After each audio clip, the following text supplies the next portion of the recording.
Good morning बच्चों। मैं रूबी दीक्षित आपके YouTube channel Dixit Hindi classes में आप सबका स्वागत करती हूँ। तो बच्चों, आज मैं आप सबको आपकी हिंदी पाठ्य पुस्तक आरोह भाग 2 का पाठ 3 कविता के बहाने, जो कुंवर नारायण जी के द्वारा रचित है, उसके बारे में बताऊंगी।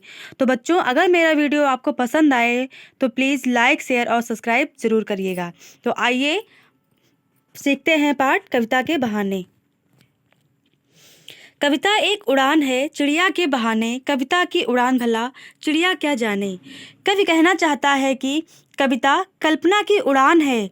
इसे सिद्ध करने के लिए वह चिड़िया का उदाहरण देता है, साथ ही चिड़िया की उड़ान के बारे में भी बताता है। चिड़िया की उड़ान सीमित होती है, किंतु कविता की कल्पना की कोई सीमा नहीं होती है। बाहर भीतर इस घर उस घर, कविता के पंख लगा उड़ने के माने, चिड़िया क्या जाने।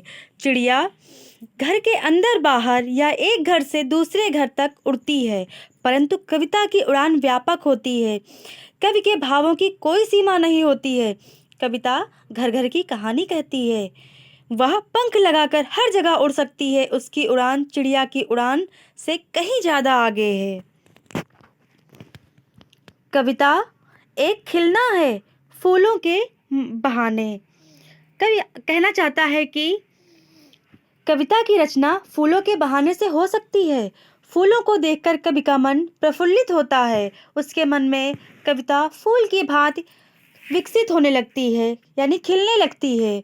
फूल से कविता में रंग भाव आदि आ जाते हैं, परंतु कविता के खुलने के बारे में फूल कुछ नहीं जानता। बाहर भीतर इस घर उस घर, बिना मुरझाए महकने के माने, फूल क्या जाने। घर के अंदर बाहर एक घर से दूसरे घर में अपनी सुगंध फूल फैलाते हैं, परंतु शीघ्र ही नष्ट हो जाते हैं। कविता बिना मुरझाए लंबे समय तक लोगों के मन में बसी रहती है। इस बात को फूल समझ नहीं पाता है। कविता एक खेल है बच्चों के बहाने। अब कवि ने यहाँ पर कविता को बच्चों के खेल के समान माना है। जिस प्रकार बच्चे कहीं भी किसी भी तरीके से खेल खेलने लगते हैं, उसी प्रकार कवि के लिए कविता शब्दों की क्रीड़ा यानी एक खेल है। वह बच्चों के खेल की तरह कहीं भी कभी भी किसी भी स्थान पर प्रकट हो जाती है। वह किसी भी समय अपने भावों को व्यक्त करने लगता है। बाहर भीतर यह घर वह घर, सब घर एक कर देने के माने, बच्चा ही जाने। बच्चों के लिए सभी घर एक समान होते हैं।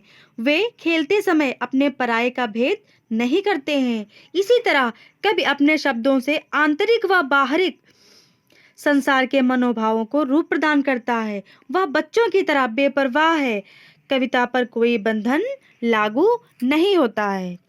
बच्चों, इस पाठ को आप लोग अच्छी तरह से समझिएगा, और अगर आपको कुछ समझ में ना आए तो आप कमेंट करके पूछिएगा। धन्यवाद।